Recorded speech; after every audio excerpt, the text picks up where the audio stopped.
దేవుని బిడ్డలారా, యేసుక్రీస్తు వారు ఏది మాట్లాడినా కూడా ఆయన అనేక ఉపమాన రీతిగా మాట్లాడారు కదండి. ఈ ప్రకృతిని చూపిస్తూ మాట్లాడారు.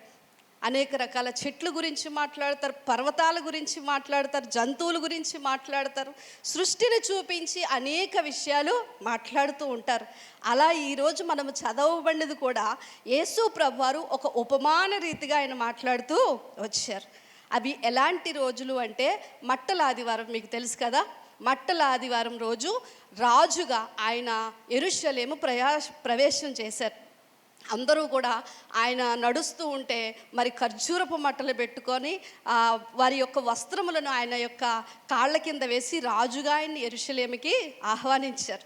అది ఆదివారం జరిగింది. మీరు 11వ అధ్యాయం 1వ వచనం నుంచి చదివితే అది ఆదివారము జరిగింది. ఇక సోమవారం నుంచి లక్షవారం వరకు ఉన్న రోజుల్లో, ఎందుకంటే శుక్రవారం ఆయన్ని సిలువేసేస్తారు, ఈ లక్షవారం వరకు ఒక్కొక్క రోజు ఒక్కొక్క పని చేస్తూ వచ్చారు. ఎందుకంటే యేసు ప్రభువారు ఏ పని చేయాలన్నా ఆయనకి పరలోకము అనుమతి ఇవ్వాలి. పరలోకము దాన్ని నిర్ణయిస్తేనే ప్రభు ఆ పని చేసేవారు. కనుక సోమవారం ఆయన చేసిన పని గురించి మనం చదివాం. అదేంటి అంటే అలా దారిని అలాగ వెళ్ళిపోతున్నారట శిష్యులతో. వెళ్ళిపోతుంటుంటే దూరం నుంచి చూసినప్పుడు ఆయనకి ఏం కనిపించిందంటే ఒక అంజూరపు చెట్టు కనిపించింది.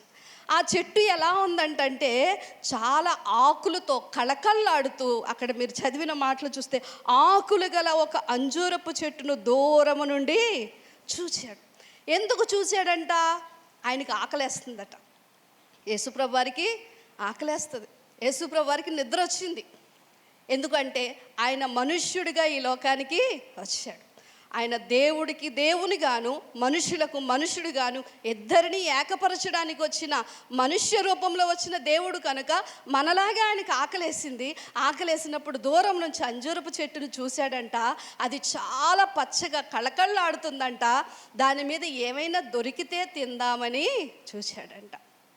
ఏంటి, యేసు ప్రభు వారికి ఆకలేస్తే అంజూరపు చెట్టుదే కాయ తినాలా? ఇంకేమైనా తినగలడు కదా ఆయన.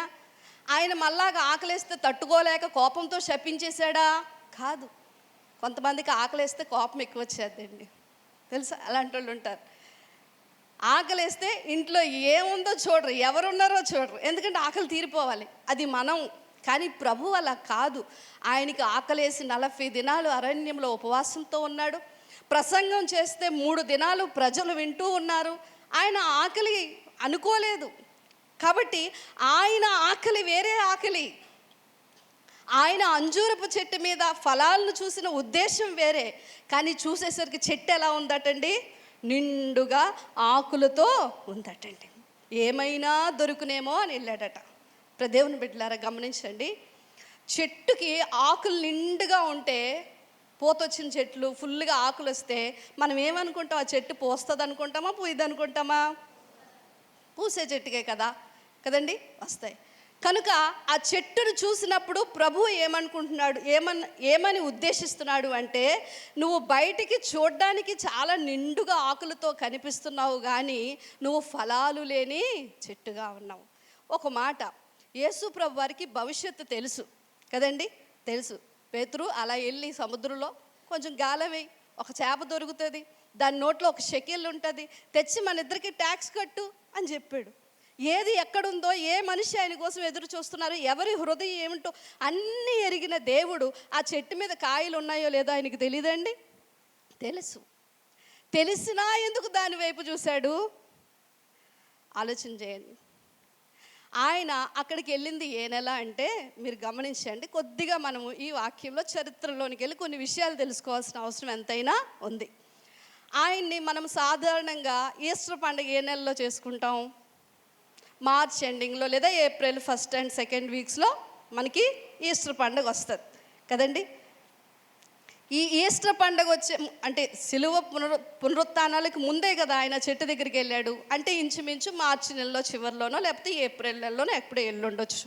సాధారణంగా అంజూరపు చెట్లు అంట ఎప్పుడు పోస్తాయంట, దానికి ఎప్పుడు కాయలు ఉంటాయి అంటే జూన్ నెలలో, జూన్ నెలలో చాలా కాయలతో ఉంటుందంట. కనుక జూన్ నెలలో కాసే ముందు అంజూరపు చెట్టు ఎప్పటి నుంచి చిగురించాలి? ముందు 2-3 నెలల నుంచే కదండి. ఇప్పుడు మనకి మే నెలలో మామిడి పళ్ళు వస్తాయి, కానీ మామిడి చెట్లు పూత ఎప్పటి నుంచి పోతాయి? ఇంచుమించు ఫిబ్రవరి నెల నుంచినే చిగురు పెడతా ఉంటాయి. మార్చి నెల, ఏప్రిల్ నెల వచ్చింది అంటే ఆ చెట్టు నిండుగా ఆకులతో ఉంది అంటే దాని అర్థం ఏంటి అంటే అది ఫలించడానికి సిద్ధంగా ఉండాల్సిన కాలం. ఆ యొక్క ఆకులు మాత్రమే ఉండి ఫలాలు లేని ఆ వృక్షం ఏం తెలియచేస్తుంది అంటే నేను బయటికి చెట్టులా కనిపిస్తున్నాను కానీ నేను ఫలాలు లేని చెట్టును. ప్రభువుకు తెలుసండి. మనం నవంబర్ నెలలో వెళ్ళి మామిడి చెట్ల వైపు చూసి మామిడికాయలు ఉన్నాయా లేదా అని ఆశిస్తే అది ఏమైనా బాగుంటుందా? ఆయన ఆ నెలలో వెళ్ళలేదు. అది ఫలించడానికి ముందు ఇశ్రాయేలీలకి కొన్ని నెలలు ఉంటాయి. అబీబు మాసమని, నీసాను మాసమని, మనకి ఏప్రిల్, మే, జూన్, జూలై ఎలాగో వాళ్ళకి కూడా నెలల పేర్లు ఉన్నాయి. కనుక ఆయన ఆశించడం తప్పు లేదు, అది ఫలించాల్సిన కాలం. ఇంకా ప్రభు ఏమంటున్నారు అంటే నువ్వు నిండుగా కాయలతో ఉన్నావా, పళ్ళుతో ఉన్నావా అని చూడలేదు, కానీ ఏమైనాను దొరుకునేమో. ఏమైనా అంటే ఎక్కడైనా ఒక మొగ్గైనా, ఒక చిన్న పిందైనా, ఎండిపోయి ఉన్న, రాలిపోబడానికి ఉన్న ఏదో ఒక ఫలం నీ దగ్గర ఉందేమో అని చూడడానికి ఆయన వచ్చాడంట. కానీ అక్కడంట మరి ఏమీ కనబడలేదు, ఆకులు తప్ప మరి ఏమీ కనబడలేదు. చూసారా? సర్వశక్తిమంతుడైన దేవుడు ఈ ఉపమానాన్ని శిష్యులకు చెప్తూ, ఈ ఉపమానాన్ని భవిష్యత్ కాలానికి చెప్తూ, ఆయన మర్మయుక్తముగా ఏదో మాట్లాడడానికి ఆ చెట్టు దగ్గరికి వెళ్ళారు. అందుకే మళ్ళీ కూడా దేవుడు చూసినప్పుడండి, మనం ఎంత డెకరేటివ్గా ఉన్నాం, సంఘంలో ఎంత అడావుడి చేస్తున్నాం, సంఘంలో వచ్చే పండుగలకు ఎంత స్పాన్సర్ చేస్తున్నాం, మన భక్తిని ఎంత బయటికి ఆడంబరాలతో కనబరుస్తున్నాం అనేది చూడడు. కానీ ఆయన మనలో నుంచి ఏం ఆశిస్తున్నాడు అంటే ఫలాలు ఆశిస్తున్నాడు. అందుకే ఒక పాట ఉంటుంది, ఫలములను ఆశించిన పరలోక తండ్రి తేరి చూచుచున్నాడు నీ వైపు. ఆయనకి ఏం కావాలండి? ఫలాలు కావాలి, ఫలాలు కావాలి. ఏదేమైనా ప్రియ దేవుని బిడ్డలారా, ఆ ఫలాలు కోసమే దేవుడు మనకి కాలాలను ఇస్తున్నాడు, సమయాలను ఇస్తున్నాడు. అందుకే తండ్రి అంటే ఇదిగో గొడ్డలి చెట్ల వేదనే ఉంచబడి ఉన్నది అంటే ప్రభు అంటున్నాడు, లేదు ప్రభువా 2025 అంతా చూడు, నా బిడ్డలు మారుతారు. 25 అయిపోయింది, 26లో లేదు ప్రభువా ఈ సంవత్సరం కూడా చూడు. తండ్రి అంట మన మీదకి తన ఉగ్రతను రప్పించాలని చూస్తే యేసు ప్రభు మనం ఇంకా ఫలిస్తాం, పోయిన సంవత్సరంలాగా ఉండం మన భక్తి, మన భక్తి ఇంకా పెరుగుతుందని యేసు ప్రభు వారు ఆశిస్తూ ఉన్నారు. దేవుని బిడ్డలారా, ఫలించే చెట్లలాగా మనం ఉండాలి. ఆయన ఈ లోకంలో మన నుంచి ఏదైనా ఆశించేది ఉంది అంటే అదొక్కటే, అది ఏంటంటే ఆయన నాటిన చెట్లుగా, ఆయన సంఘమనే పొలములో మళ్ళీ నాటబడిన చెట్లుగా మన నుంచి ఏం కావాలి? ఫలాలు కావాలి. ఉన్నాయా ఫలాలు? ఇజ్రాయేల్ని చూసేసరికి, ఆ అంజూరపు చెట్టును చూసేసరికి యేసు ప్రభుకి ఏం కనబడలేదటండి? ఫలాలు కనబడలేదు. 20వ వచనంలో మనం చదువుకున్నాం, ఆ 2వ రోజు మళ్ళా మంగళవారం అదే దారిన వెళుతుంటుంటే చెట్టు అంట వేళ్లతో సహా ఏమైంది? పెకిలింపబడి, మరి అది పేతురు చూశాడు, ప్రభువా ఇది నిన్న నువ్వు శపించిన చెట్టు చూడు ఎలాగైపోయిందో అని చెప్పి గుర్తు చేస్తూ ఉన్నాడు. దేవుని బిడ్డలారా, యేసు ప్రభువారు మరి మాట్లాడిన ఈ అంజూరపు చెట్టులో ప్రపంచ భవిష్యత్తు దాగి ఉంది. దేవునికి స్తోత్రం కలుగునుగాక. హల్లెలూయా. కనుక ఈ సంగతులు, ఈ ఆశ్చర్యకరమైన సంగతులు మనం వింటున్నప్పుడు మన హృదయాలను ప్రభు కొరకు మనము సిద్ధం చేసుకోవాలి. ప్రభు ఏం చెప్పాలనుకుంటున్నారు అంటే, ఇదిగో ఈ అంజూరపు చెట్టు ఏంటో తెలుసా? ఈ అంజూరపు చెట్టు హోషేయ గ్రంథము 9వ అధ్యాయం 10వ వచనం మీరు చదవండి.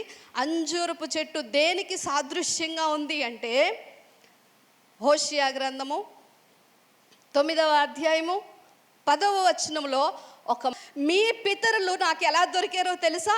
అంజూరపు చెట్టు మీద దొరికిన ఒక ఫలములాగా దొరికారు. దేవునికి స్తోత్రం. అంటే ఇశ్రాయేలు దేశం దేంతో పోల్చబడిందండి? అంజూరపు చెట్టుతో పోల్చబడింది. ఇర్మియా గ్రంథము 8వ అధ్యాయం 13వ వచనం ఏమంటుందో తెలుసా? ఆ అంజూరపు చెట్టును నేను ఫలించాలని నాటాను, కానీ ఆ అంజూరపు చెట్టు నేను ఆశించిన ఫలములు ఇవ్వలేదు. 8వ అధ్యాయం 13వ వచనం చదవండి. చాలా త్వరగా తీసేస్తున్నారా బైబిల్.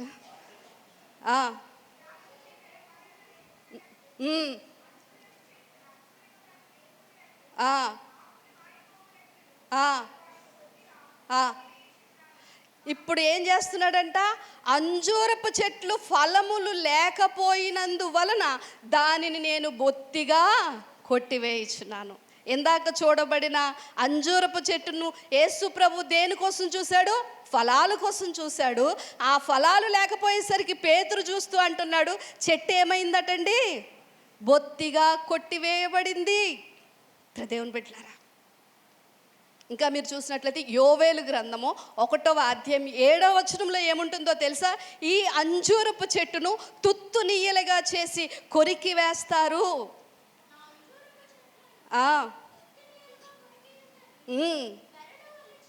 చాలండి. ఇప్పుడు యేసు ప్రభువారు మరి ఏ ఫలాలైతే ఆశించడానికి వచ్చారో ఆ ఇజ్రాయేలు దేశం ప్రభు వచ్చే సమయానికి ఎలా ఉందండి? ఫలాలు లేకుండా ఉంది. బయటికి ఎలా కనిపిస్తుంది? ఆకులు కలిగిన, మీకు అర్థమవుతున్నాయి నా మాటలన్నీ? అర్థమవుతున్నాయి వాళ్ళు? ఒకసారి దేవునికి స్తోత్రం చెప్పండి. బయటికి ఎలా కనిపిస్తుంది?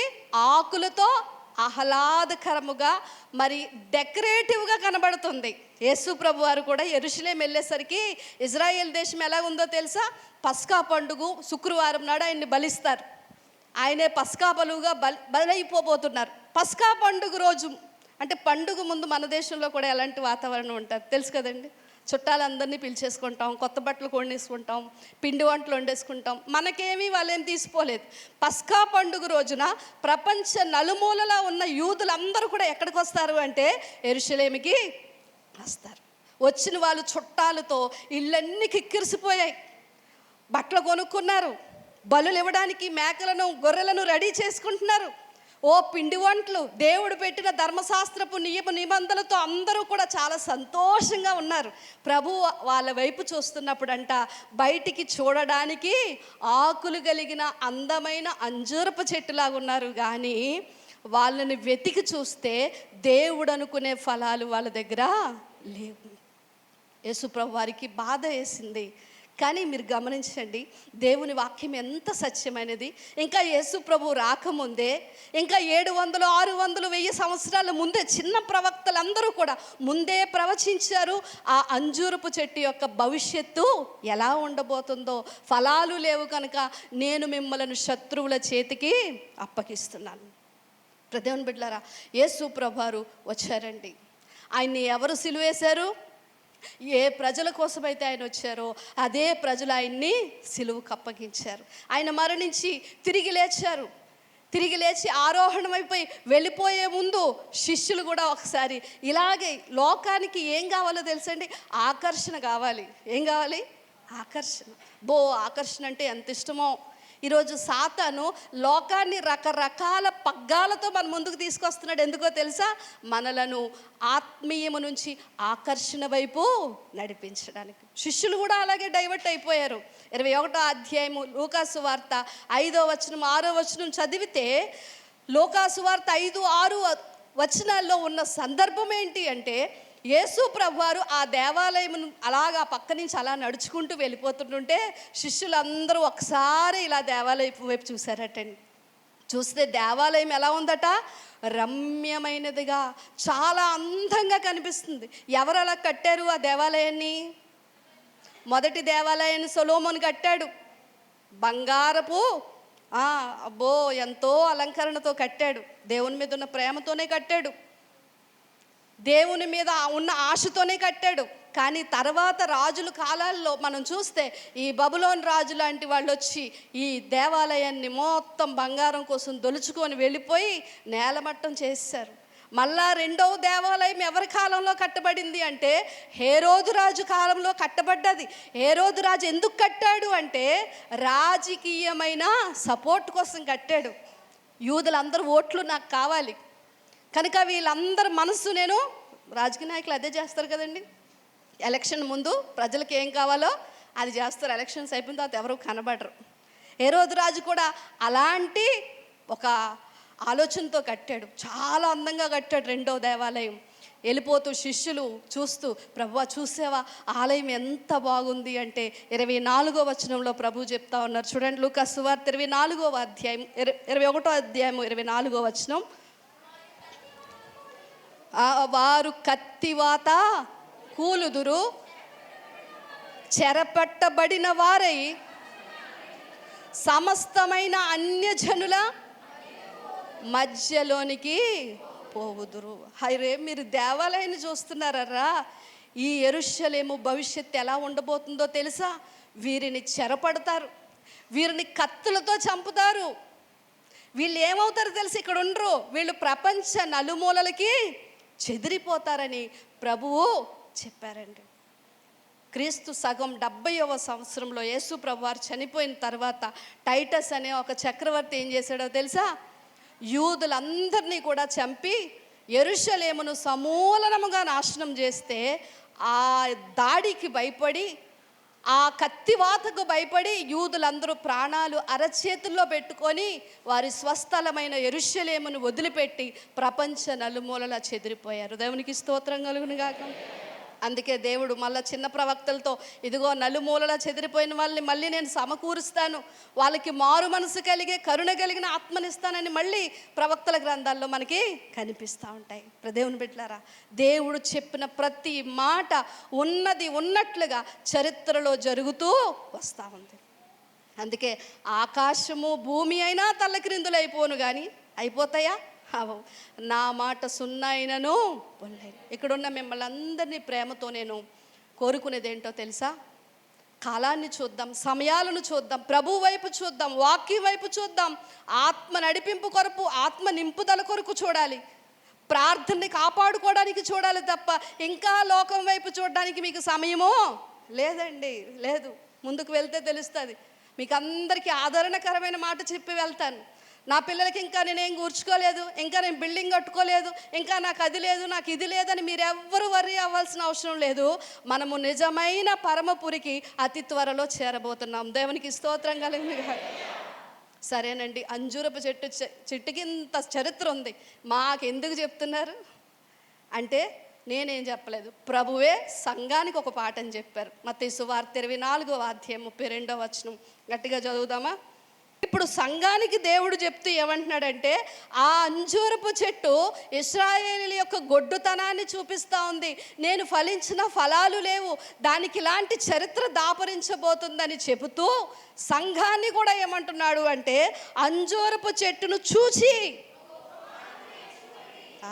ఇప్పుడు మనం అందరం ఏం చూడాలట? అంజూరపు చెట్టు అంటే ఏమన్నాను? అంజూరపు చెట్టు దేంతో పోల్చబడింది? ఇశ్రాయేలు దేశాన్ని ఇప్పుడు ఎవరు చూడాలి? సంఘము. యూట్యూబ్లో ఏం చూడాలండి? షార్ట్స్ చూడాలా? యూట్యూబ్లో ఏం చూడాలి? గేమ్స్ ఆడాలా? నో, న్యూస్ చూడాలి. అది ఏం న్యూస్ అంటే ఇశ్రాయేలు దేశానికి ఏమి సంభవించబోతుందో మనము చూడాలంట. చూచి, అంజూరపు చెట్టుని మీరు చూచి. చీరలు బుక్ చేసుకోవడానికి కదండి, మొబైల్ ఏంటో మరి సాతాను గడిచిన కృపావరం ఏదైనా ఉందంటే అది మొబైల్ అండి. ప్రతి పల్లెటూరులోనూ ఆ జియో దయ వల్ల అందరినీ, ఈరోజు సంఘాన్ని అందరినీ కూడా పాడు చేసే ఒక సాతానిచ్చిన సంఘానికి కృపావరం ఏదైనా ఉందంటే అది మొబైల్. ఎంత చెడిపేస్తుందంటే చాలా నేర్చేసుకుంటున్నాం, కానీ అదే మొబైల్ని ఉపయోగించి దేవుడు నీకు ఎందుకు ఇచ్చాడో తెలుసా? ఈ అంత్యకాలంలో నీకు ఊరకనే ఆ చరిత్ర తెలియదు. నేను టెక్నాలజీ డెవలప్ చేసి నీకు జియో నెట్వర్క్ వచ్చేలాగా పల్లెటూరులో కూడా ఏర్పాటు చేసింది ఎందుకో తెలుసా? నా కుమార్తె, నా కుమారుడా, నువ్వు అంజూరపు చెట్టును చూచి. ఒక ఉపమానము. ఏం తెలుసుకోవాలి? అంజూరపు కొమ్మ లేతదై చిగురించినప్పుడు వసంతకాలము మీకు తెలియను. అంటే అంజూరపు చెట్టు చిగురించిందంటే ఏ కాలం దగ్గర ఉందనుకున్నాం ఇందాక?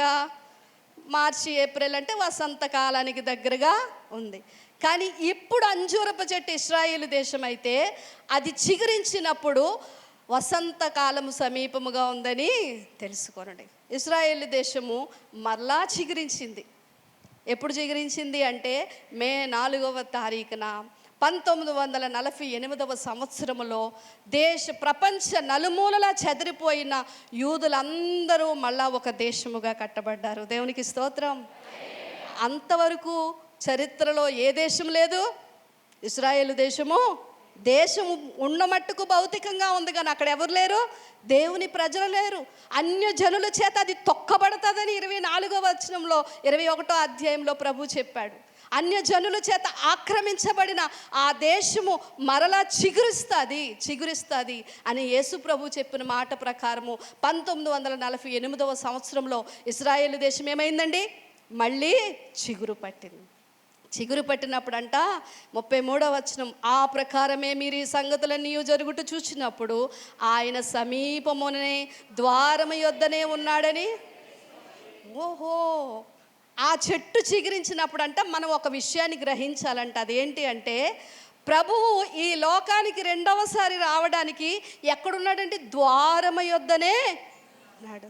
ఏమండి, మనం బాగా టిప్ టాప్గా రెడీ అయిపోయి బెల్ట్ టై కట్టుకొని బ్యాగ్ పట్టుకొని లేదా చక్కగా డ్రెస్అప్ అయిపోయి బయటికి వెళ్ళే ముందు ఎక్కడికి వస్తామండి, తలుపు దగ్గరికి వస్తాం. ఇప్పుడు ప్రభు ఎక్కడికి వచ్చాడంట, ఆమె నీకోసం నా కోసం బిల్డింగ్లు ఆల్రెడీ కట్టేశాడు ఆయన. అక్కడ ద్వారకం బిల్డింగ్ ఎంత ఉంటుందో కదా, మీ బిల్డింగ్ ఎంత ఉంటుందో అంతా రెడీ అయిపోయింది. మన జాతకం అంతా ముందే ఆయనకి తెలుసు, మనకి ఎలాంటివి కట్టాలో ఏమి ఇవ్వాలో, మన భక్తిని బట్టి, మన యథార్థతను బట్టి, మన పరిశుద్ధతను బట్టి, మన పాకులాటను బట్టి ఆల్రెడీ పట్టణం సిద్ధపరచబడిపోయింది. ఆయన చక్కగా రెడీ అయిపోయి ఎప్పుడో తెలుసండి, ఇప్పటికి ఇంచుమించు 80 సంవత్సరాల క్రితమే ఆయన ద్వారం యొద్దకు వచ్చి ఉన్నాడంట. దేవునికి స్తోత్రం. మరి ఈ 80 సంవత్సరాల్లో ఏం జరుగుతుంది, ఈ చిగురించబడిన యెరూషలేము వైపు మనం చూసి నేర్చుకోవాల్సిన పాఠం ఏంటో తెలుసా, చాలా త్వరితగతమైన మార్పులు సంభవిస్తున్నాయి.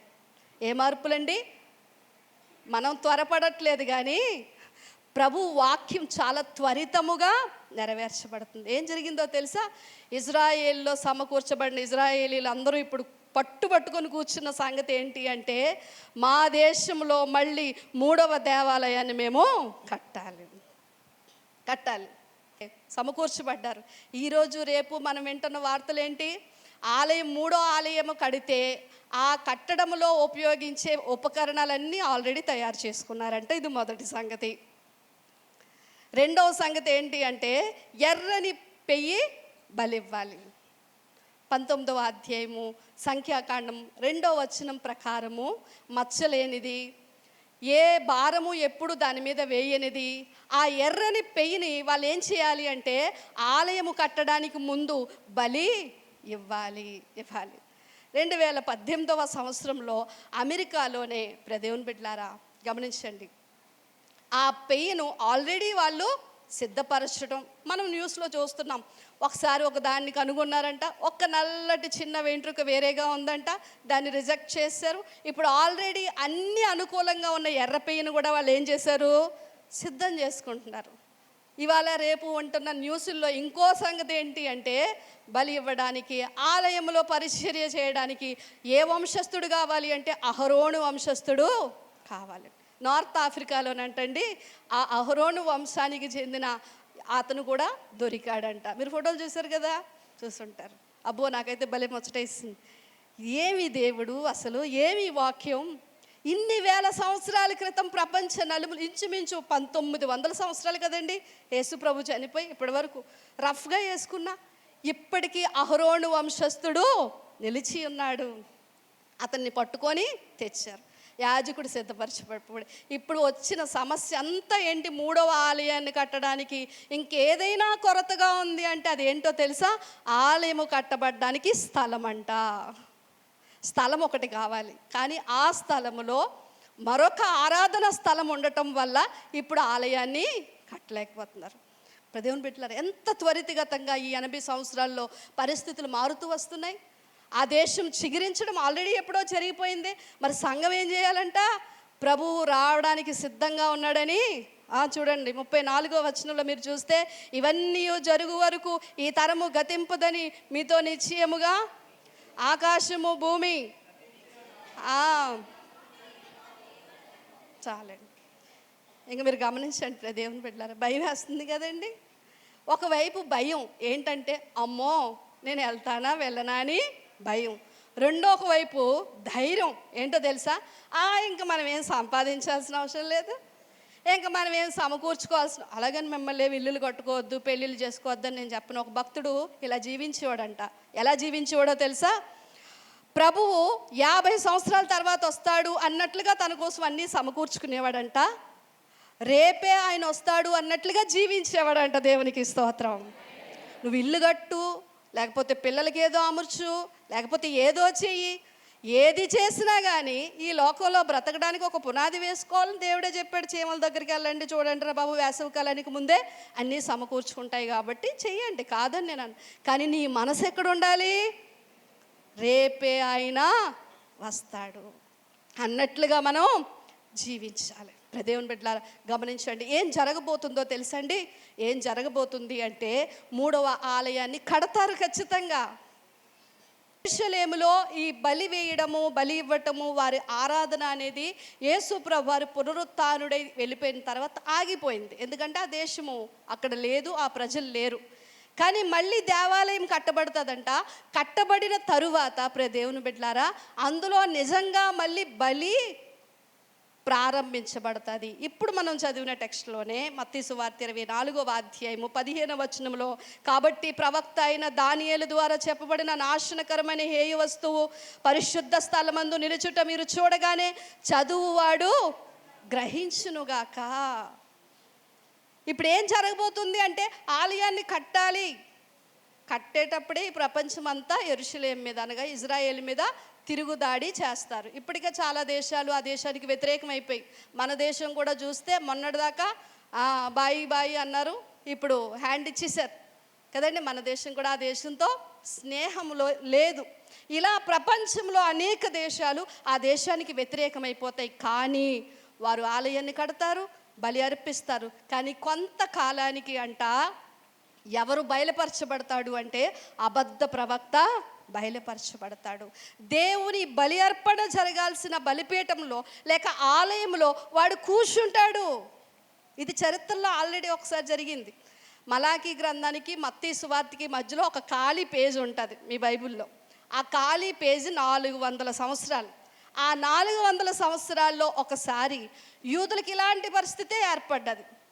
చాలా తక్కువ మంది వారి భక్తిని కాపాడుకున్నారు. వారిలో మరియా, ఎలిజబెత్, జకరియా, అన్న, ఇంకా మనకి దేవాలయంలో ఉన్న మరి కొంతమంది కనిపిస్తారు. అరకొరగా ఉన్నారు. వాళ్ళకి ఇలాంటి కాలం ఎప్పటికప్పుడే వస్తూ ఉంటుంది. ఆ రోజుల్లో కూడా యాంటియోకస్ ఎపిఫనస్ అనే ఒక చక్రవర్తి ఏం చేశాడు అంటే దేవుడు బలి అర్పించాల్సిన ఆలయంలో బలిపీఠం మీద తనే కూర్చొని దేవుని బిడ్డలారా పందిని బలిగా అర్పించడం ఇలాంటిది చరిత్రలో ఆల్రెడీ ఒకసారి జరిగింది. కనుక యూదుల్లో కొంతమంది భక్తి కలిగిన వాళ్ళు అయ్యో ఇతను దేవునికి వ్యతిరేకంగా చేస్తున్నాడే అని చెప్పేసి ఆ ప్రాంతాన్ని విడిచిపెట్టేసి నలుమూలలకి చెదిరిపోయారు. మకాబియన్స్ అని అంటారు దేవుని బిడ్డలారా. అలాంటి వాళ్ళు యోదయ కొండ సీమల్లో దేవదూత మరియ దగ్గరికి వచ్చింది అని మనం వింటాం. ఎందుకు వాళ్ళు యెరూషలేములో లేరు అంటే ఇలాంటిది ఒకసారి ఆల్రెడీ చరిత్రలో జరగడం వల్ల భక్తి కలిగిన వారు ఇది భక్తి క్రమము కాదని చెప్పేసి అరణ్యాలకి వెళ్ళిపోయారండి. వెళ్ళిపోయి దేవుని అప్పుడే బ్యాప్టిజం అనేది ప్రారంభమైంది బయట. ఇదంతా పెద్ద చరిత్రలేండి, అది మనకెందుకు ఇప్పుడు సందర్భం కాదు కాబట్టి, మనకు కావాలి కానీ సందర్భం కాదు. కానీ 3వ ఆలయం కట్టబడుతుంది.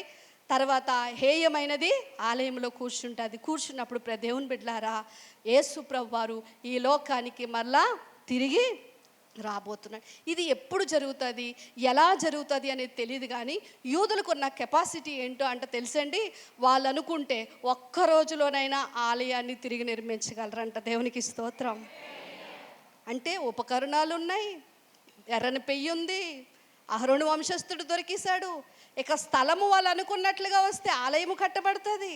ఇంచుమించు వితిన్ ఇయర్స్లోనే మరలా అబద్ధ ప్రవక్త బయలుపరచబడ్డ తర్వాత ప్రభు యొక్క 2వ రాకడ, సంఘం అంతకు ముందు ఎత్తబడుతుందో లేక శ్రమలు చూసి ఎత్తబడుతుందో ఇవన్నీ మనం మాట్లాడుకునేది కాదు. కానీ సంఘానికి మాత్రం ప్రస్తుతం ఏమీ లేదు అంటే సమయము లేదు. నమ్మిన వాళ్ళు దేవునికి స్తోత్రం చెప్పండి.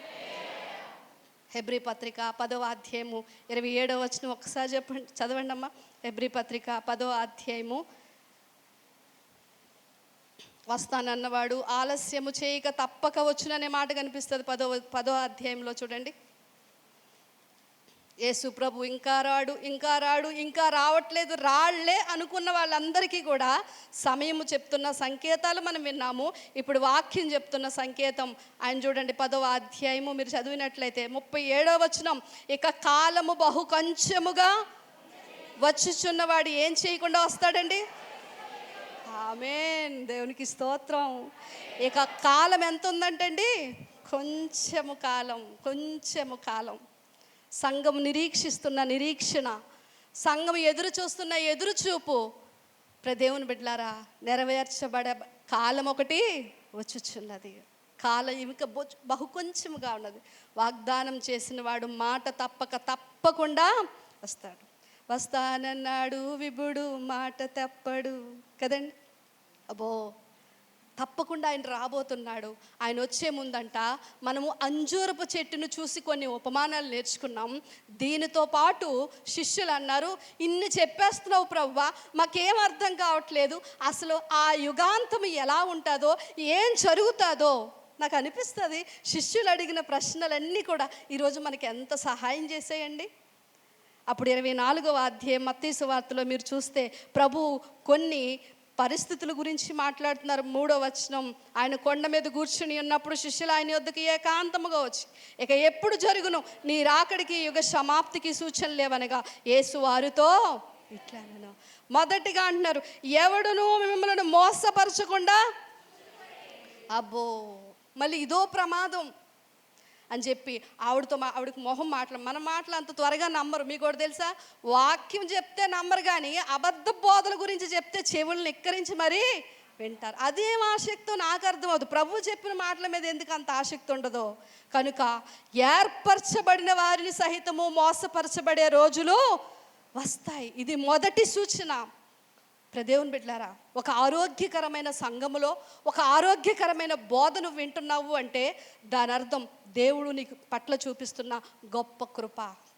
ఎంతో వాక్యం తెలిసిన వాళ్ళు కూడా డైవర్ట్ అయిపోతున్న రోజులు సిటీలో ఉండి మేము చూస్తున్నాం. కనుక ఈ అబద్ధపు బోధలు అనేవి విస్తృతంగా ప్రబలుతున్న రోజులు. ఇంకా నేనే క్రీస్తునని చెప్తారంటే, మొన్న హైదరాబాద్లో ఒక ఆవిడ వచ్చింది కదండి, ఏమన్నది? నేనే క్రీస్తుని అంటుంది. ఇంతకీ స్త్రీ వచ్చి నేనే క్రీస్తునంటే ఆ చుట్టూ ఉన్న మనుషులకి అసలు తలకాయ ఉందా లేదా ఏంటో. మరి వాక్య నెరవేర్పు ఉండాలి కాబట్టి ఆయన అన్ని జరుగుతాయి కాబట్టి ఇలాంటివన్నీ వస్తాయి. మరి మీరు యుద్ధములను గూర్చియో యుద్ధ సమాచారములను గూర్చియో వినబోవద్దు. మొన్నటిదాకా రష్యా ఉక్రెయిన్, తర్వాత ఇజ్రాయేలు, గాజా మనం చూస్తున్నాం. ఇంకా ఇప్పుడైతే ఒకరి మీద ఒకరు కాలు దూకుంటున్నారండి. ఒక్క బాంబుతో ప్రపంచాన్నంతా నాశనం చేసే అంత అణు ఆయుధాలను వాళ్ళు సిద్ధపరుచుకొని నువ్వెంత అంటే నేనెంత అన్నట్లుగా ప్రపంచము ఒకరి మీద ఒక యుద్ధాలు చేసుకోవడానికి సిద్ధంగా ఉంది. ఇది మనకు కొత్త ఏం కాదు, వింటూనే ఉన్నాము. ఇంకా మీరు చూడండి, మీరు కలవరపడకుండా ఇవి జరగవలసి ఉన్నది, కానీ అంతము వెంటనే రాదు. జనము రాజ్యం మీదకి రాజ్యమును లేచును, అక్కడక్కడ కరువులు భూకంపాలు.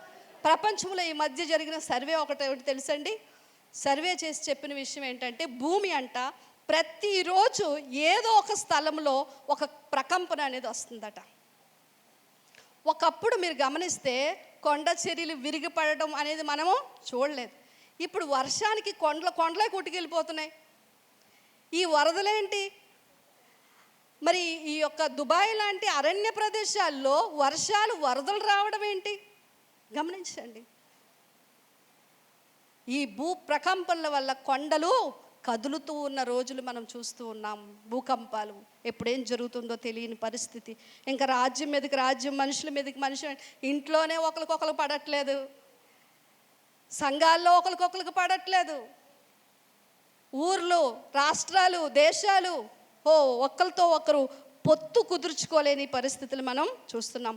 కరువులు, గత కాలంలో బర్మాలో వచ్చిన కరువు, బంగ్లాదేశ్లో శ్రీలంకలో వచ్చిన కరువులు విన్నామండి. అప్పుడు న్యూస్లో మీరు చూసారో లేదో, పిల్లలు అమ్మ ఆకలి అంటేనంట తల్లులు ఏం చేస్తారంటే తెలుసా, తల్లిదండ్రులు పిల్లలు ఆకలి అనకుండా వారికి మత్తు ఇంజెక్షన్లు ఇచ్చి గోనె బస్తాల్లో వాళ్ళని కట్టేసి చిన్న తెప్పల్లాంటి బోట్లలో మనుషులు ఒక దేశం నుంచి ఇంకో దేశానికి వెళ్ళిపోయారట, కేవలము ఆహారం కోసం. అంతెందుకండి, ఇప్పుడు అప్పు పుట్టట్లేదంట. ఇప్పుడు ఎవరు అప్పులు ఇవ్వట్లేదు, ఎందుకంటే తిరిగిస్తారో లేదో. ఒకప్పుడు ఇంటి ముందుకు వచ్చి ఫైనాన్షియల్ డబ్బులు తీసుకోండి అని బతిమాలేవారు. ఇప్పుడు అలాంటివి ఏం లేవు. కరువు ఆల్రెడీ మన దగ్గర కూడా సాఫ్ట్వేర్ ఉద్యోగాలు పోతున్నాయి. ఇవాళ రేపు మాకు అక్కడ వైజాగ్లో చూస్తే కలెక్టర్ గారి ఆదేశాల ప్రకారము చిన్న చిన్న వ్యాపారాలు చేసుకునే వాళ్ళు వ్యాపారాలన్నీ కూడా తీసిపడేశారండి. కరువులు. ఒకప్పుడు మన దగ్గర ఉన్న డబ్బులు ఇప్పుడు ఉండట్లేదు. ఎక్కడ చూసినా కరువు ప్రియ దేవుని బిడ్డలారా. ఇంకా ఇవి వేదనలకు ప్రారంభం. అప్పుడు జనులు మిమ్మను శ్రమల పాలు చేసి ఏం చేస్తారు, మీరు నా నామము నిమిత్తము సకల జనుల చేత. మన ప్రవీణ్ అన్న ఇప్పటి వరకు ఎలా చనిపోయాడో తెలియట్లేదు. ఆయన నామము నిమిత్తం ఎవరైతే నిలబడతారో వారిని ఏం చేస్తారండి, చంపుతారు. తెలిసిన వార్తలు మనం మొన్నటిదాకా అమెరికాలో చూసాం. చార్లీ కిర్క్ని స్వార్థ చెప్తుంటుండగా బహిరంగంగా అలాంటి టెక్నాలజీ ఉన్న భద్రత ఉన్న దేశాల్లోనే కాల్చి చంపేశారు. ఎందుకు? ఆయన బ్రతికితే, ఆయన ఉద్యోగం ఆయన చేసుకుంటే, ఆయన పిల్లా పాపలతో భార్యతో సంతోషంగా జీవితాంతం బ్రతకొచ్చు. కానీ ఎందు నిమిత్తం, నా నామము నిమిత్తము మీరు సకల జనుల చేత ద్వేషింపబడతారు. ఇవి తెలిసి వెలుగులోనికి రానివి. నార్త్ ఇండియా వైపు మనం చూస్తే, ఆ వాట్సాప్ గ్రూపుల్లోనికి వెళ్ళి చూస్తే, ఆ ప్రేయర్ పాయింట్స్ మనం చూస్తే, ప్రతిరోజు కూడా కొంతమంది సేవకుల్ని జైల్లో పెట్టడం, చంపడం, చర్చిలు విరగొట్టడం. ఎందుకండి, ఒకప్పుడు మన అన్య సహోదరులు మనతో ఎంతో ప్రేమగా ఉండేవారు. ఈరోజు క్రైస్తవులంటే ద్వేషం. మన దేశంలో కూడా అది రగులుకుంది. ఇవన్నీ దేనికి సూచనలండి? అంత్యకాలానికి. అనేకులు అభ్యంతరపడి ఒకరికొకడు అప్పగించి ఒకరికొకను ద్వేషించి అనేక అబద్ధ ప్రవక్తలు వచ్చి పలువురును మోసపరుస్తారు. అక్రమం విస్తరించుట చేత అనేకుల్లో ప్రేమ. అంతము వరకు సహించువాడేమవుతాడు, రక్షించబడను. దేవునికి స్తోత్రం. ఒకప్పుడు ఊర్లోకి చుట్టం వస్తే ఎవరు కావాలి బాబు మీకు అని చెయ్యి పట్టుకొని తీసుకొని వచ్చేవారు కదండి. వాళ్ళ ఇంటికి చుట్టం వస్తే మన ఇంటికి సంతోషం. మనిషి చూడగానే ఎక్కడ లేని ప్రేమ ఉప్పొంగుకు వచ్చేది. ఈ రోజుల్లో ఎవరినైనా కొత్త మనిషిని చూస్తే వీళ్ళని నమ్మొచ్చు అంటారా? అసలు వీళ్ళు ఎలాంటి వాళ్ళు మీరు ఆలోచిస్తున్నారు, నేను మాత్రం ఆలోచిస్తున్నాను. ఎందుకంటే ఆ ప్రాంతంలో నిజంగా నమ్మిన వాళ్ళే మోసం చేసే పరిస్థితులు. అందువల్ల ప్రేమించే వాళ్ళకు కూడా మనసులో ఏమి లేకుండా పోతుంది, ప్రేమ చల్లారిపోతుంది. అయితే ప్రియ దేవుని సంగమా, ప్రభు అంటున్నారు, ఒకవైపు భౌగోళిక పరిస్థితులన్నీ మీరు చూడండి, అంజూరపు చెట్టు చిగురించి నేను చెప్పిన సూచనలన్నీ జరగడానికి కాలము సమీపముగా ఉంది. రెండో వైపు ఆధ్యాత్మికమైన పరిస్థితులను చూడండి, అవి కూడా ఒక పండు పండి రాలిపోవడానికి ఎలా సిద్ధంగా ఉందో ఆ విధంగా లోక పరిస్థితులన్నీ ఉన్నాయి. మరి మనం ఏం చేయాలి? చాలా చరిత్ర చెప్పేసి మీరు అలసిపోయారు, మమ్మల్ని అలసిపోజేశారు. ఏం చేయాలి? ప్రభు చాలా గొప్పవాడు. తన సంఘము కొరకు తన ప్రాణం పెట్టినవాడు. ఆ సంఘం ఎలా ఉండాలో అంత్యకాలంలో కూడా 2-3 మాటలు ఆయన చెప్పిన మాటలు చెప్పుకొని మనం ముగించుకుందాం. మొదటిగా, అంత్యకాలం వచ్చింది, అది సంవత్సరాల్లోనే జరుగుతాదేమో అన్నట్లుగా భయంకరంగా పరిస్థితులన్నీ మనం చూస్తూ ఉన్నాం. అయితే సంఘము ఏం చేయాలి అంట? లూకాసు వార్త 18వ అధ్యాయం 8వ వచనం ఒకసారి చూడండి. లూకాసు వార్త 18వ అధ్యాయం 8వ వచనం. ఒకే ఒక మాట, మనుష్య కుమారుడు ఈ లోకంలోనికి వచ్చినప్పుడు భూమి మీద ఆయన విశ్వాసమును అనుకున్నాయి. ఏంటి ఎంతమంది ఉన్నాం? అబ్బా, మిమ్మల్ని చూసి నాకు భలే సంతోషంగా ఉంది. నాన్నగారికి పితరులకి దేవుడిచ్చిన వాగ్దానం, మీ పాస్టర్ గారు, మీ ఇద్దరు పాస్టర్ గారు పెద్ద సంఘాలండి మీకు. మాకు ఒక్కొక్క ఆత్మ సంఘంలోకి వస్తే ఒక సంతోషం. ఆ పౌలన్న ప్రసవ వేదన ఎలా ఉంటుందో తెలియదు, కానీ మేము నిజంగా ప్రసవ వేదన పడుతున్నామండి. అంత కష్టం సేవ. ఒక్క మనిషి సంఘంలోకి వచ్చి వాళ్ళు స్థిరంగా ప్రభువులో నిలబడడానికి ప్రసవ వేదనే పడుతున్నాం. కానీ ప్రభు ఏంటి ఇలా మాట్లాడుతున్నారు? భూమి మీద నేను విశ్వాసమును, వేల మంది సంఘాల్లో ఉన్నారే ఈరోజు, లక్షల మంది సంఘాల్లోనికి వస్తున్నారే, కానీ ప్రభు అంటున్నాడు నేను వచ్చే సమయానికి విశ్వాసమును కనుగొందునా. అంటే మనం అందరం విశ్వాసులం కాదండి. అసలు మనకి దేవుడు పెట్టిన పేరేంటి? అబ్రహామాను విశ్వాసులకు తండ్రి వెయ్య. మనమందరం విశ్వాసులం, నాట్ పిశాసులం కదండి. పక్కోళ్ళని భక్షించుకునే పిశాసులం కాకూడదు, సేవకుల్ని భక్షించే పిశాసులం కాకూడదు, భర్తలు భార్యల్ని భక్షించుకునే పిశాసులం కాకూడదు. మనం ఏమై ఉండాలంట? విశ్వాసులమై ఉండాలి. విశ్వాసం కనుగొందునా అంటారేటండి బాబు. భూమి మీద రోజు రోజుకి క్రిస్టియానిటీ పెరిగిపోతుంది, బాప్తిజాలు తీసుకున్న వాళ్ళు ఎక్కువైపోతూ ఉంటే విశ్వాసమును కనుగొందునా ఆయన ఎందుకు అన్నారు ఆయన అని ఆలోచన చేద్దాం. అసలు విశ్వాసం అంటే ఏంటండి? హెబ్రీ పత్రిక 11వ అధ్యాయం ప్రకారం నిరీక్షించే వాటి యొక్క నిజస్వరూపమే విశ్వాసం. ఏదైతే కనబడినది ఉన్నది అని నువ్వు నమ్ముతున్నావే దానిని ఏమంటారు? విశ్వాసం. ఏది కనబడనది? దేవుని రాజ్యము కనబడట్లే, కానీ మన విశ్వాసం ఏంటో? నా కొరకు ప్రాణం పెట్టినోడు మళ్ళీ తిరిగి వస్తాడు, మళ్ళీ నన్ను ఆయనతో. అంటే ఇందుకైనా సంఘానికి వచ్చారు. ఈ కారణం కాకుండా ఇంకే కారణంతోనైనా మీరు సంఘానికి వచ్చి ఉంటే ఈరోజు మీ మనసు మార్చుకోండి. ప్రభువు కోరుకునే విశ్వాసం కార్యం జరిగితే ఆలయానికి రావడం, దేవుడు ఏదైనా మేలు చేస్తే ఆలయానికి రావడం, లేదంటే వెనక్కి వెళ్ళిపోవడం. మా చర్చిలో ఎవరు ఏ వారం వస్తారో తెలియదండి. తర్వాత సోమవారం నుంచి ఫోన్లు కొడతా ఉంటాను, ఏమ్మా రాలేదంటే ఏం చేశాడు రావడానికి, మాకేం చేశాడు ఏంటి ఆయన, ఏం చేయాలి? ప్రాణం పెట్టాడు, రక్తం కాచాడు, పరిశుద్ధాత్మని ఇచ్చాడు, సంఘాన్ని ఇచ్చాడు, సేవకులు ఇచ్చాడు, వాక్యాన్ని ఇచ్చాడు. ఆ వాక్యం నీకు అర్థం కాకపోతే బోధకులు ఇచ్చాడు. ఆ బోధ నువ్వు మరీ నీకు రుచికరమైన బిర్యానీ పెట్టాలని అప్పుడప్పుడు సేవకులు ప్రేరేపించి ఉజ్జీవి గుడుగులు పెట్టిస్తున్నాడు కదండి. ఇన్ని చేయించిన వాడు ఇంకా ఏం చేయాలండి మన కోసం? నాకేం చేశాడని మనం ఎలా అడగగలుగుతున్నాం? దేవుడు ఏదో చేశాడని ఆయన్ని నమ్మడం కాదు, ఆయన ఇచ్చే వాటిని బట్టి ఆయన నమ్మడం కాదు. మన విశ్వాసం ఏమై ఉండాలి అంట? మనము నిరీక్షిస్తున్న ఆ పరలోక రాజ్యానికి తీసుకువెళ్ళడానికి దేవుడు మరలా రాబోతున్నాడు. అంతవరకు నీ విశ్వాసం సజీవముగా కాపాడాలి. దేవునికి స్తోత్రం కలుగును గాక. ఫిలిప్పీ పత్రిక 1వ అధ్యాయం 26వ వచనంలో ఒక మాట ఉంటుంది. పౌలు గారు ఫిలిప్పీ సంఘానికి ఏం చెప్తున్నారో తెలుసా? ఆస్తిని వృద్ధి చేసుకోండి అని చెప్పట్లేదు. చదువుతారు, గట్టిగా చదవండి ఆ మాట. 1వ అధ్యాయం 26వ వచనంలో మీ విశ్వాసము వృద్ధి పొందించినట్లు అనుందండి. ఫిలిప్పీ పత్రిక 1వ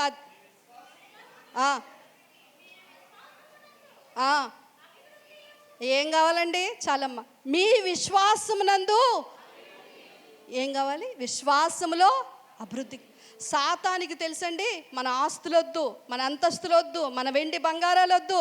ప్రభువుతో నువ్వు పటిష్టంగా ఏర్పరచుకున్న విశ్వాస బంధము వాడు ఎలాగైనా చెదరగొట్టాలి. వాడి టార్గెట్ అంతా ఒకటే. ఆయన మీద నీకు నమ్మకం చెడిపోతే నువ్వు రెండవ రాకల్లో ఎత్తబడవు. విశ్వాసం కాపాడుకోవడం ఎంత కష్టం తెలుసండి. పెను తుఫాన్లాగా ఎగసపడుతున్న శ్రమలన్నిటిలో నిలదొక్కుకొని ప్రభువా ఏమైనా పర్వాలేదు, చివరికి ప్రాణం పోయినా పర్వాలేదు, కానీ నేను నువ్వు వస్తావని ఎదురు చూస్తున్నానయ్యా. ఈ విశ్వాసం కొరకు ప్రభువు ఈ విశ్వాసాన్ని కనుగొందునా అంటున్నాడు పౌలు గారు. అందుకే అన్నారు, పౌలు గారే ఏమన్నారంటే మంచి పోరాటము పోరాడెత్తిని విశ్వాసమును కాపాడుకున్నారా పౌలు గారు? తాను నమ్మిన విశ్వాసం కోసం ప్రాణం పెట్టడానికి వచ్చిన పౌలు గారి విశ్వాసమే అప్పుడప్పుడు చెల్లా చెదిరైపోయే పరిస్థితులు వచ్చాయట. దేవుడే నాతో ఉంటే వాడు బద్దలైపోవడం ఏంటి? దేవుడే నాతో ఉంటే ఊర్లోకి వెళ్తే కొట్టి బయటికి తన్నేయడం ఏంటి? దేవుడే నాతో ఉంటే ఆహారం లేకపోవడం ఏంటి? దేవుడే నాతో ఉంటే నేను వస్త్రహీనుడిగా ఉండడం ఏంటి? అప్పుడప్పుడు తన విశ్వాసం కూడా తనని ప్రశ్నించేలాగా చేసిందటండి. కానీ చివరి మాటతో తిమోతితో అంటున్నాడు, తిమోతి నా విశ్వాసం నేను కాపాడుకున్నాను. మీ విశ్వాసం ఎలా ఉంది ఈరోజు? పోయిన సంవత్సరం ఉన్న విశ్వాసమే ఈ సంవత్సరం, మళ్ళీ వచ్చే సంవత్సరం అదే విశ్వాసం, అదే పాట, అదే ప్రార్థన, అదే వాక్యం, అదే స్థితి. నో. మీ విశ్వాసం నానాటికి ఏమవ్వాలంట? వృద్ధి పొందించబడాలి, మనం బలపరచబడాలి. పేతురునంట సాతాను జల్లెడు పెడుతుంటుంటే ప్రభు అన్నాడు, పేతురు నీ విశ్వాసము చెదరిపోకుండానట్లు నేను నీకోసం ప్రార్థన చేశాను. అయితే నువ్వేం చేయాలో తెలుసా? నువ్వు స్థిరపడిన తర్వాత నీ సహోదరులను మనం బలపరచబడిన తర్వాత మన సంఘ పక్కనున్న వాళ్ళు ఒకవేళ శ్రమల్లోకి వెళ్తే, అమ్మా శ్రమలను బట్టి వెనకాడుకురా, వచ్చే కష్టాలను బట్టి ప్రభువుని వదిలేకు, వచ్చే రోగాలను బట్టి ప్రభువుని వదిలేకు. ఇవి కాదమ్మా, ఇవి దేవుడు చేయాలనుకుంటే చేస్తాడు, లేదా ఏదో ఒకటి చేసి ఆయన బయటికి నడిపిస్తాడు. కానీ నీ విశ్వాసం, నిన్ను పిలిచిన వాడు నమ్మదగిన వాడు, ఆయన రాబోతున్నాడు. హల్లెలూయా. ఆ విశ్వాసం మనకి కావాలి. అది ఉంటేనంట మనం ఏమవుతాం? ఎత్తపడతాం. ఇది మొదటిది. మీరు ఆస్తులు కాపాడుకోవడం కాదు, ఆరోగ్యాల్ని కాపాడుకోవడం కాదు. కాపాడుకోండి కాదని నేను అన్నాను. పరువు ప్రతిష్టలు కాపాడుకోవడానికి ఎంత జాగ్రత్త పడతామో, ఎవరైనా నా గురించి చెడ్డవాడు అని అంటారేమో అని ఎంత బాధపడిపోతామో, అన్నీ కాపాడుకోవడానికి ఎంత జాగ్రత్త పడుతున్నామో, హృదయంలో పరిశుద్ధాత్మ ద్వారా సువార్త విని పదిలిపరచబడిన క్రీస్తుని గురించిన వార్త చివరి వరకు నిన్ను కాపాడగలిగేటట్లు నీ విశ్వాసాన్ని నువ్వు కాపాడుకుంటున్నావా? ఇది మొదటిది. సంఘం ఏం చేయాలండి? విశ్వాసాన్ని కాపాడు. రెండోది ఏం కాపాడుకోవాలి? మొదటి తెస్సలోనికలకు రాసిన పత్రిక 4వ అధ్యాయం 3వ వచనం ఒకసారి చూడండి. మొదటి, మీలో ప్రతివాడును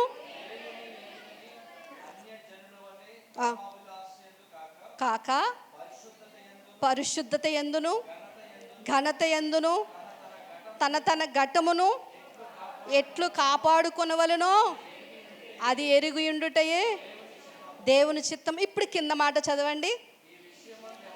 ఈ విషయమందు ఎవడును అతిక్రమించి ఉండవలెను, ఎందుకనగా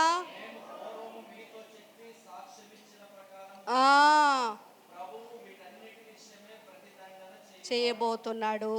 చూసారా? ఎందుకు పరిశుద్ధతను కాపాడుకోవాలి? ఇతరుల ఎడల కామాభిలాష లేకుండా ఎందుకు మనం కట్టుదిట్టం చేసుకొని జాగ్రత్తగా ఉండాలి అంట? ప్రతి దానిని బట్టి ప్రభువు మిమ్మలను లెక్క ప్రతిదండన చేయును అని ఒకటే స్టేట్మెంట్ అండి. నేను పరిశుద్ధుడిని గనక మీరును పరిశుద్ధులే. ఇదొకటే.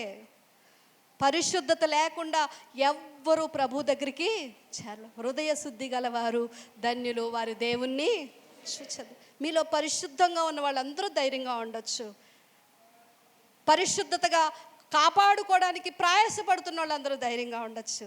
ఇక్కడ ఏమంటున్నాడు తెలుసండి? హెబ్రీ పత్రిక 12:14 చదివితే అక్కడ ఇంకొంచెం కాస్త మనకు అర్థమయ్యే భాషలో వివరణ దొరుకుతుంది. హెబ్రీ పత్రిక 12:14, అందరితో సమాధానమును పరిశుద్ధతను కలిగి ఉండుటకు ఏం చేయాలండి? ప్రయత్నము చేయడు. పరిశుద్ధత అంటే ఏమనుకుంటున్నారు మీరు? పక్క వాళ్ళతో మీ సంబంధాలు ఎలా ఉండాలి? అక్రమ సంబంధం ఎవరితోనైనా ఉంటే పక్క వాళ్ళతో సమాధానాన్ని కాపాడుకోవడం మాత్రమే కాదు, ఎవరితో అయినా మాట్లాడకపోతే బల్ల తీసుకోం మనం. నేనైతే తీసుకోనండి. ఎవరితో ఒక్కరితో మాట్లాడకపోయినా, మా ఇంట్లో కానీ బయట కానీ చిన్న ఆర్గ్యుమెంట్ వచ్చినా నేను బల్ల జోలికి వెళ్ళను. ఆ వారం ఇచ్చే పెద్దలు, సంఘ పెద్దలు వచ్చి ఏమనుకున్నా పర్వాలేదు. రెండోది, మనం ఏ విషయంలో జాగ్రత్త పడాలి అంట? పక్క వాళ్ళతో మన రిలేషన్ ఎలా ఉండాలి? పరిశుద్ధముగా ఉండాలి. మీకు గుర్తొచ్చిన వ్యక్తులందరినీ మీరు తలంచుకోండి. అందరితో మీ సంబంధం పరిశుద్ధంగానే ఉందా? ఆలోచన చేయండి. అక్రమ సంబంధాలు, చూపులు, అందరినీ పరిశుద్ధంగానే చూస్తున్నారా? పాదాల దగ్గరికి వచ్చి పడుకుందంటే ఎవరు? రూతు, అందమైన అమ్మాయి. అమ్మా మనకు ఒక రూల్ ఉంది, రేపు చూసుకుందాం, మాట్లాడుకుందాం, అమ్మా అని పిలిచాడంటండి. ఏమని పిలిచాడు? అమ్మా. కొంతమంది సిస్టర్, బ్రదర్ అనడానికి కూడా ఇష్టపడరు. ఎందుకంటే లోపల ఇంకొక ఆలోచనలు ఉంటాయి కదా. సంఘానికి చేర్చబడి ఇంకా కూడా మరలా కక్కినది. నోనో. పక్కోళ్ళతో మీ సంబంధము పరిశుద్ధంగా ఉందా? గత కాలంలో ఒకవేళ తెలిసి తెలియక నువ్వు ఏదైనా చేయొచ్చు, పొరపాటు అవ్వచ్చు. కానీ క్రీస్తులోనికి వచ్చిన తరువాత నువ్వు అపవిత్రమైన సంబంధాలన్నీ ఏం చేయాలి? విడిచిపెట్టాలి. సంబంధాలే కాదు, ఆలోచనలు కూడా దేవుడు వెలుగులోనికి తీసుకొని వస్తాడని వాక్యం ఉంది. పక్కోళ్ళు నువ్వు ఎలా చూస్తున్నావు? బ్రదర్ సిస్టర్ లాగా చూస్తున్నావా? నీ భార్య తప్ప మిగిలిన వాళ్ళందరూ నీకు అక్క చెల్లెల్లాగే కనబడుతున్నారా? నీ భర్త తప్ప మిగిలిన వాళ్ళందరూ నీకు అన్నదమ్ముల్లాగే కనబడుతున్నారా? పౌలు 1కి 10 సార్లు పత్రికలు రాస్తూ సహోదరులారా సహోదరులారా సహోదరులారా అని ఎందుకు హెచ్చరించాడు అంటే, లోకంలో నుంచి సంఘంలోనికి వచ్చిన మనందరము ఒకే ఉదరము నుంచి పుట్టిన వాళ్ళము. దేవునికి స్తోత్రం. ఆ ఉదరము ఏంటి అంటే, సిలువలో ఉన్న యేసుక్రీస్తు వారి యొక్క పక్కలోనికి బల్లెపు పోటు పొడిస్తే ఆ బల్లెపు పోటులో నుంచి ఉద్భవించినదే సంఘము. ఆయన ఉదరములో నుంచి మనం పుట్టాం. రెండోది, ఆయన రక్తాన్ని పంచుకొని మనము అందరం ఒకే రక్తాన్ని తాగుతున్నాడు. సహోదరులం అవుతామా? ఇంకేమన్నా అవుతామండి? సహోదరులమే అవుతాం. రిలేషన్స్ పరిశుద్ధంగా ఉన్నాయా? ఆలోచనలు పరిశుద్ధంగా ఉన్నాయా? మూడోది సంభాషణ. సరసోక్తులు అంటాడు పౌలు, బూతులు అంటాడు, వక్రపు మాటలు అంటాడు. బావలు బామ్మర్దులు ఒలే ఈ మాటలన్నీ మనం వదిలేయాలి. మా అమ్మ చిన్నప్పుడండి, చాలా చిన్నదాన్ని, స్కూల్ నుంచి వచ్చాను, 6వ తరగతో 7వ తరగతో చదువుతుందని నాకు తెలియదు. మా పక్కింట్లో మామయ్య కొడుకుంటాడు, ఆయన ఏదో బూత్ అనేసానండి, పళ్ళు రాలగొట్టింది. ఇప్పటికీ గుర్తుండిపోయింది మా దెబ్బ. ఓహో ఏం మాట్లాడావు పిల్ల అన్నదంతే. అంటే నేను మాట్లాడినది తప్పు, జాగ్రత్త పడాలి. మన సంభాషణలు, చాటింగ్స్ ఎలా ఉన్నాయి ఈరోజు? ఫ్రెండ్స్తో చాటింగ్స్ ఎలా? మీ అమ్మ మీ నాన్న మిమ్మల్ని చూడట్లేదు, మీరు ఎక్కడున్నారో కనుగోవడానికి మీకు ఫోన్లు కొనేసి ఇచ్చారు. మరి నీ ఫ్రెండ్స్తో నీ చాటింగ్స్ ఎలా ఉంటున్నాయి? సంఘానికి చేర్చబడ్డ వాళ్ళం మనం. ఈరోజు దేవుని బిడ్డలారా, యవ్వనస్తులు ఎలా తయారయ్యారు? ప్రతి దానికి లాకేనండి. మీ పిల్లలు గమనిస్తున్నారా? గమనించండి. వాట్సాప్కి ఒక లాక్ ఎడతాడు, యూట్యూబ్కి ఒకటి ఎడతాడు కదండి. అవేంటో ఆ మొబైల్, నాకు అంత జ్ఞానం లేదండి, ఒక్క యూట్యూబ్ తప్ప ఇంక నాకేం తెలీదు. వీళ్ళ జ్ఞానం తగలడా? ఎక్కడైనా రోడ్డు మీద యాక్సిడెంట్ ఏదన్నా అయితే వీడు ఫోన్ తీసి మన ఇంటికి ఫోన్ చేయడానికి వీడు ఫోన్ లాక్ ఎవరికి తెలియదు. నువ్వు ఏ అపస్మారక స్థితిలోనో ప్రాణం వదిలిపెట్టేస్తే నీకు దిక్కు ఎవరు? ఎందుకు లాకులు పెడుతున్నారు? ఎవరు చూడకూడదు. అందరూ పడుకున్న వరకు ఉండి అసలైందంతా ఓపెన్ చేస్తూ ఉంటారు. ఇతరులతో నువ్వు ఎలా ఉండాలండి? నీ రిలేషన్షిప్ ఎలా ఉండాలి? పరిశుద్ధంగా ఉండాలి. కాపాడుకుంటున్నామా?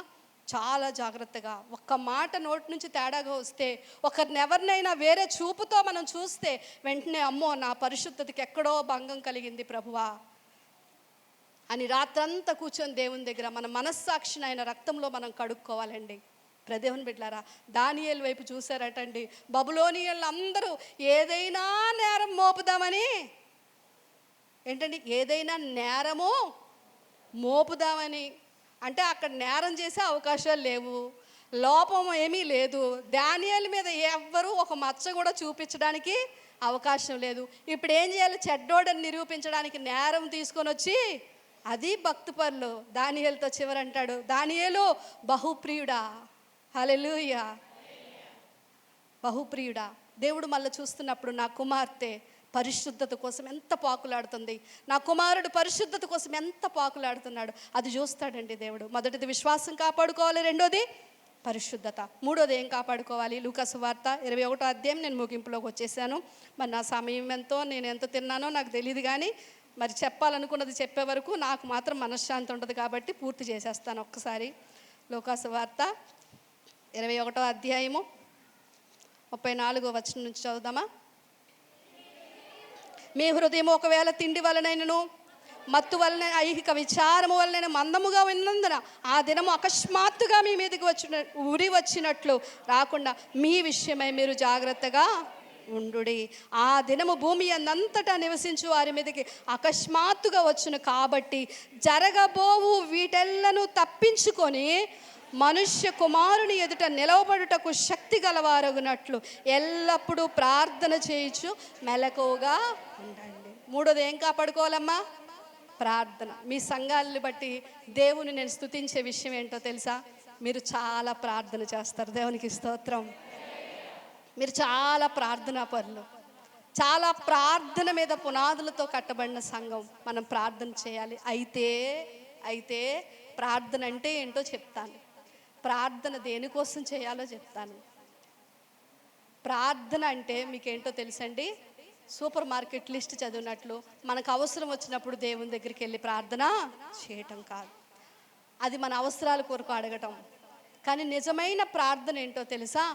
యేసుతో మనకున్న సంబంధము. దేవునికి స్తోత్రం. మనకి కొత్త వాళ్ళు ఎవరైనా ఫోన్ చేశారనుకో, వాయిస్ మనం గుర్తుపడతామా? ఎవరండి మీరు, ఎక్కడి నుంచి అండి అంటాం. ఒకవేళ మన అక్కో చెల్లో మనకు ఫోన్ చేస్తే చెప్పక్క అంటామా అనమా? ఎందుకు? మనకు ఆ వాయిస్ అలవాటు. ప్రార్థన అంటే ఏంటో తెలుసా? దేవునితో నీకున్న సంబంధం. ఆయన ఏమన్నాడు? నా గొర్రెలు నా స్వరము. మరి గొర్రెల స్వరం దేవుడు వింటాడు. పేతురు గారు, ప్రధాన కాపరి ప్రత్యక్షమైనప్పుడు ఆయన రాబోతున్నాడంట. బోర శబ్దంతో మేఘారుడుగా రాబోతున్నాడటండి. వచ్చినప్పుడు మీకు తెలుసా, రెండవ రాకల్లో ఆ బోర శబ్దము ఎత్తబడే పరిశుద్ధులు మాత్రమే వింటారు. దేవునికి స్తోత్రం. మిగిలిన వాళ్ళందరూ ఎత్తుక్కుంటారంట. అయ్యో, కార్ డ్రైవింగ్ చేసి నీ బ్రదర్ ఎక్కడికి వెళ్ళిపోయాడు? ఫ్లైట్ నడిపే అతను ఎక్కడికి వెళ్ళిపోయాడు? నాతో ఇంతవరకు పనిచేసి నీవిడ ఎక్కడికి వెళ్ళిపోయింది? ఎందుకంటే పక్కోళ్ళకి ఆ శబ్దము వినబడదు. ఆ కడబోర శబ్దము ఎవరు వింటారో తెలుసా? ప్రతిరోజు ఆయనతో మాట్లాడేవాళ్ళు ఆయన శబ్దం వింటారు. హల్లెలూయా. ప్రభువుతో మనలను ఏకంగా ఉంచేది, కలిపి ఉంచేది సంభాషణే ప్రార్థన. ఆ ప్రార్థన మనం చేసిన తర్వాత, ఆయనతో మనకున్న సంబంధం బాగున్న తర్వాత నువ్వేదైనా అడుగు. ఆయన అడగమన్నారు కదా. నువ్వు అడక్క ముందే నాకు తెలుసు అన్నాడు. ఆయన ఎంత గొప్పోడో. ముందు నా నీతిని నా రాజ్యాన్ని నువ్వు వెతుకు, నీకేం కావాలో అవి నేను ఇస్తాను అన్నాడు. కనుక ప్రార్థన అంటే ప్రభువుతో నీకున్న సంబంధం. వారం రోజుల తర్వాత, నెలకు ఒకసారి మాట్లాడితే మన ఫోన్ కాల్ అక్కడికి వెళ్ళగానే త్వరగా లిఫ్ట్ చేయడు. ఎందుకంటే కొంచెం కొత్త కాల్ ఏదో వస్తుంది. కానీ ప్రతిరోజు వెళ్ళే ఫోన్ వస్తే, ప్రభు నా కుమార్తె మళ్ళీ మొరపెడుతుంది, మళ్ళీ నాతో కలుసుకుంది కదండి. ప్రార్థన నెగ్లెక్ట్ చేయద్దు. ప్రతిరోజు నీకే సమయం కుదిరితే ఆ సమయం ప్రభువుతో నువ్వు మాట్లాడు. ఈ ప్రార్థన మీద ఏం దాడి చేస్తాయంట? ఒకటి చూడండి, ఒకటి ఏం దాడి చేస్తాయి? మీరు తిండి వలనైనా ఏం దాడి చేస్తున్నాయి మన ప్రార్థన మీద ఈరోజు? అన్నీ కలిపి ప్రార్థన మీదే పడతాయండి, అదేటో కానీ కదా. మీ హృదయం ఒకవేళ తిండి వలనైనా, తిండి తింటే ఏమవుతుంది? నిద్ర వస్తే ప్రార్థన చేస్తామా? అస్సలు. కనుక పౌలు గారు చాలా మంచాడు. తిమోతి, సంఘానికి నువ్వు ఒకటి చెప్పయ్యా. అదేంటో, మీరు అన్ని విషయాల్లో మితముగా ఉండండి. తినేటప్పుడు జాగ్రత్తగా, ఎంత చాలో, ఎన్ని క్యాలరీస్ చాలో. మటన్ కదా, బిర్యానీ కదా, చికెన్ కదా వేసేస్తానంటే తర్వాత మంచం ఎత్తుక్కుంటాం ఎక్కడుందో. ఎందుకు? కొంతమంది తిన్న వెంటనే అలా ఇంకా తినకముందే పడుకుండిపోతా అంటారు. నో, మనం మెలకుగా ఉండి ప్రార్థన చేయడానికి తిండి ఒక ఆటంకం, మత్తు ఒక ఆటంకం. రెండోది ఐక విచారాలు. కొంతమంది ప్రార్థనలో కూర్చుంటారండి, చాలామంది కూర్చుంటారు. పిల్లోడు ఫీజు ఎలా కట్టాలో బుర్రలో ఇదే తిరుగుతూ ఉంటుంది కదా. రెంట్ ఎలా కట్టాలో. ఇంకా ప్రార్థన ఏం చేస్తాం? ఒంట్లో బాగాలేదు, ఏ డాక్టర్ దగ్గరికి వెళ్ళాలో, ఏ మందులు వేసుకోవాలో, లేకపోతే ఆ పక్కింటి ఆవిడ ఏదో మాట అనేసి నన్ను అలాగంటుందని ఈ ప్రార్థన లేదు. మా చర్చిలో ఒక సిస్టర్ అలా ఆయన అంటున్నాడు, తెల్లారి రోజు 4 గంటలు లేసి సిస్టర్ మోకరిస్తుంది అంటండి. ప్రార్థన పర్రాలి, మెలకుగా ఉండి మంచి భక్తి పర్రాలి, కాదని కాదు. ఒకరోజు తెల్లారిన 6 గంటలకు ఎప్పుడో ఎండు మిరపకాయలు అంటుందంట ప్రార్థనలో. ఈ ఎండు మిరపకాయలు అంటుంది ఏంటి ఇది అని చెప్పేసి, అమ్మాయి లేగో అని చెప్పి లేపారట. ఏ ప్రార్థన చేస్తున్నావో తెలుసా నీకు అంటే, ఏం చేస్తున్నాను అంటే, ఎండుమిరపకాయలు అంటున్నామండి. అది కాదండి, రేపు క్యారేజ్లో ఎండుమిరపకాయలు లేవు చారులు వేయడానికి. ప్రార్థనలో అవి జ్ఞాపకం వచ్చేసాయి. అందుకే ఈ ప్రార్థన కాస్త ఎక్కడికి వెళ్ళిపోయింది? ఎండుమిరపకాయల మీద వెళ్ళిపోయిందండి. కనుక ప్రభు అంటున్నారు, మెలకుగా ఉండి ప్రార్థన చేయండి. పౌలు అంటాడు, ప్రతి ఆలోచన చెరపట్టి క్రీస్తు పాదాల దగ్గర పెట్టు. ప్రభువా, ఈ విషయం నేను ప్రార్థన చేయకుండా చేస్తుంది, ఈ ఆలోచన నన్ను ప్రార్థన చేయకుండా చేస్తుంది, ఈ మాట నన్ను ప్రార్థన చేయకుండా చేస్తుంది, ఈ పరిస్థితి నన్ను ప్రార్థన చేయకుండా చేస్తుంది. ముందు వాటన్నిటిని చెరపట్టి నువ్వు క్రీస్తు పాదాల దగ్గర పెట్టి, ఇవన్నీ నువ్వు చూసుకో ప్రభువా, నాకు ప్రార్థనాత్మనివ్వు అంటే దేవుడు నువ్వేం ప్రార్థన చేయాలో ఆ సమయంలో నీకు చక్కగా అనుగ్రహిస్తాడు. అరగంట ప్రార్థన కూర్చుంటే గంట సేపు ప్రార్థన చేస్తావు. దేవునికి స్తోత్రం. 3 విషయాలు మనం కాపాడుకోవాలి. చాలా ఎక్కువ చెప్పేశాను కాబట్టి మీ ఊర్లో ఉన్నాయో లేదో తెలియదు, కానీ 3 విషయాలు. 1 విశ్వాసము కాపాడు, 2 పరిశుద్ధత. ఈరోజే మనం మెలకువగా ఉందాం, ఎందుకంటే సమయం చాలా త్వరితగతంగా మరి గాలికి పొట్టెళ్ళిపోయినట్లుగా వెళ్ళిపోతూ ఉంది. జకరియా ప్రవచనం ప్రకారం అంత్యకాలంలో సమయం ఎలా తెల్లారుతుందో, ఎలా మరి రాత్రి అవుతుందో తెలీదు. సమయం లేదు కనుక చాలా జాగ్రత్తగా ఉండాలి. మనము మెలకు కలిగి ప్రార్థన, పరిశుద్ధత, విశ్వాసం కాపాడుకుంటూ దేవుని బిడ్డలారా, మీరు ఎంత మంచోళ్ళు అంటే ఎప్పుడు ప్రార్థన పెట్టినా ఆ ఊరు నుంచి ఈ ఊరు వచ్చేస్తారు, ఈ ఊరు నుంచి ఆ ఊరు వెళ్ళిపోతారు. ఆహా, ఎంత సంతోషం అనిపిస్తుందో నిజంగా సంఘాన్ని చూస్తే. కానీ దేవుని బిడ్డ అందరూ అలా లేరు ఈ రోజుల్లో. కనుక దేవుడు హెచ్చరిస్తూ ఉన్నాడు, సంఘాల్లో కాపర్లకి ప్రయాసే మిగులుతుంది తప్ప ఫలితం మిగలని రోజులు, నిర్లక్ష్యముగా ఉంటున్న రోజులు. కనుక ప్రభు జాగ్రత్త చెప్పారు, చాలా జాగ్రత్తగా ఉండండి. ఆఖరిగా ఒక్క మాట చెప్తాను.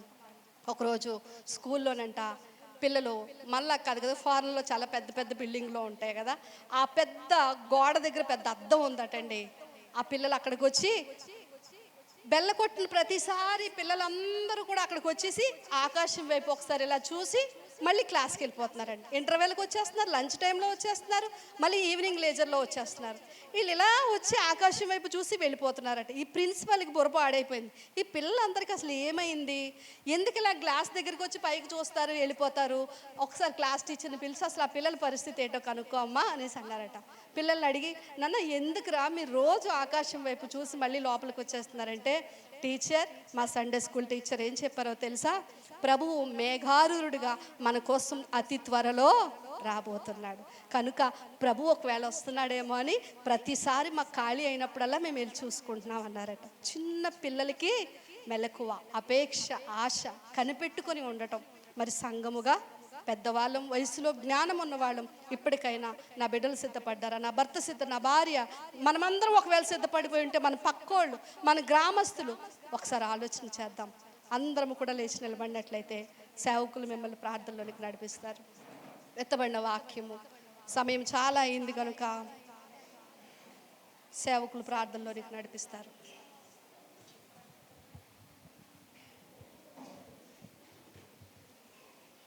ఒక నిమిషం ఎత్తబడిన వాక్యము కొరకై మన ఆత్మలను పరిశోధన చేసుకునే సమయము మనము ముగించుకుంటున్నాం. దానికి ముందుగా విత్తబడిన వాక్యము నా దేవుడు తన సేవకుల ద్వారా నా మేలు కొరకే, నా క్షేమము కొరకే, నా ఆత్మీయ దీవెన కొరకే నాతో మాట్లాడాడని ఎంచిన వారమైతే నిశ్శబ్దముగా ప్రభువు వైపు మాత్రమే చూస్తూ మన జీవితములలో ఆయన ఏమి చెయ్యగలడో దానిని మాత్రమే చూస్తూ ప్రభు వైపు ఉండడానికి ప్రయత్నం చేద్దాం. ప్రభు వైపు కార్యాల కొరకు ప్రార్థన చేద్దాం. హృదయాంతరంగములలో నుండి దేవునితో మాట్లాడే ప్రయత్నం చేద్దాం.